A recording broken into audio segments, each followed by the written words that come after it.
Well, good morning. I'm back. I'm going to tag this as religion and math. P.S. Oh, all my stuff just fell. Math. P.S. I don't know. I'm having a lot of difficulty this morning. The lesson plans didn't go out right. I just feel more comfortable in school, don't you? So today in religion, some of you had asked if I would go over the religion a little bit more.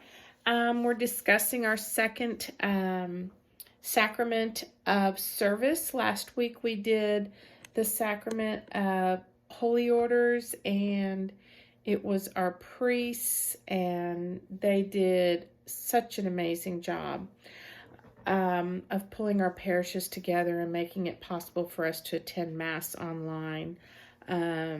I know Mr. Moody and I, when we were watching Father On yesterday morning, I just got tears in my eyes just because I was so happy that they were there and being present to all of us and filling us spiritually. I hope you all took advantage of that.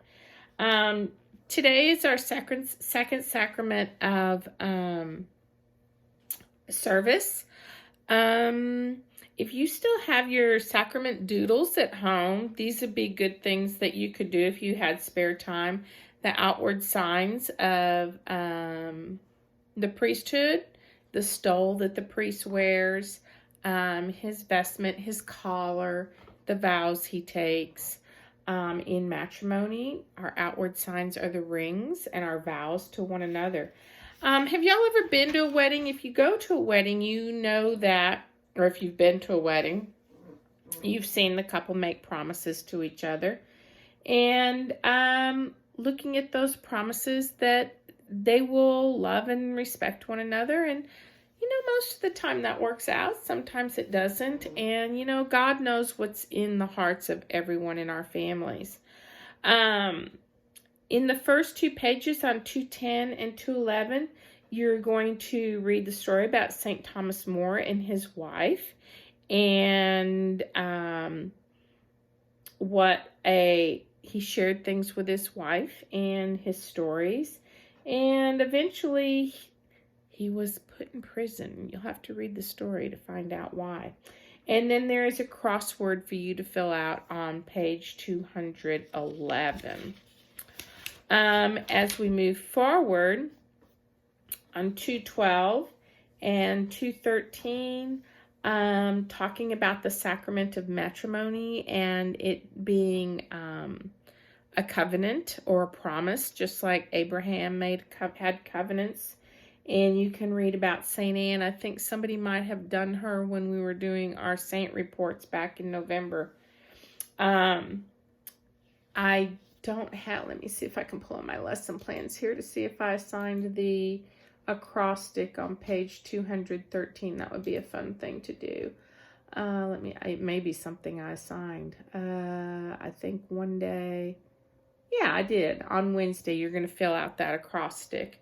And then it talks about the rites of the ceremony. And on Thursday, I said, just read through these pages and then just go give your mommy and daddy a hug, okay? And you'll read about the domestic church. Did you all know we are the domestic church? That all of us and each of our families, we make up the domestic church.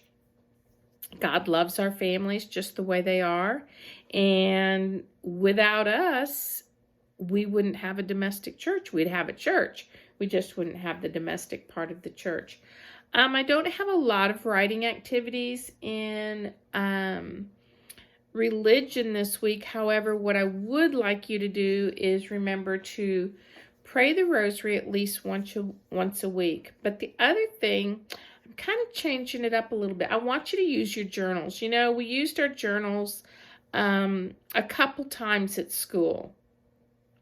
And what I would like for you to do, and I believe I sent all your journals home with you, is to pull out your journals and start writing.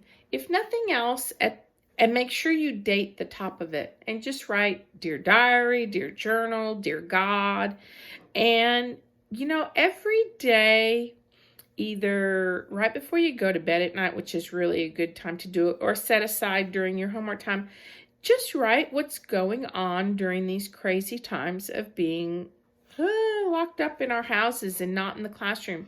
Just write your thoughts and feelings. And the reason I say put dates at the top of the page is someday you may want to go back and read this. I know it sounds crazy, and share this with your kids, because some days you're going to tell your children, oh, back in 2020, we were locked up and we could not go to school. We couldn't go outside. We tease our parents about writing about or talking about times when they had to walk to school both ways uphill and blah, blah, blah. So I think keeping track of all of this and writing about your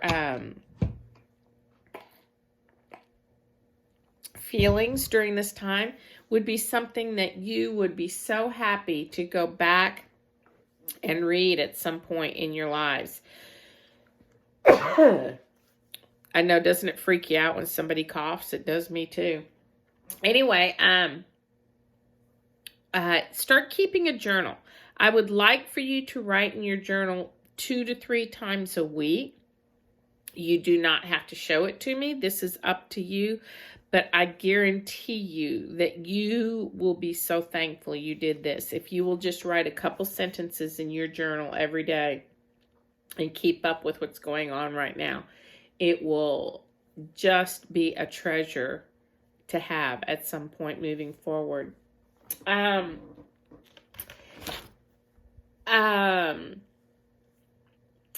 the end of the chapter, there's a chapter review, which you don't have to fill out for me right now.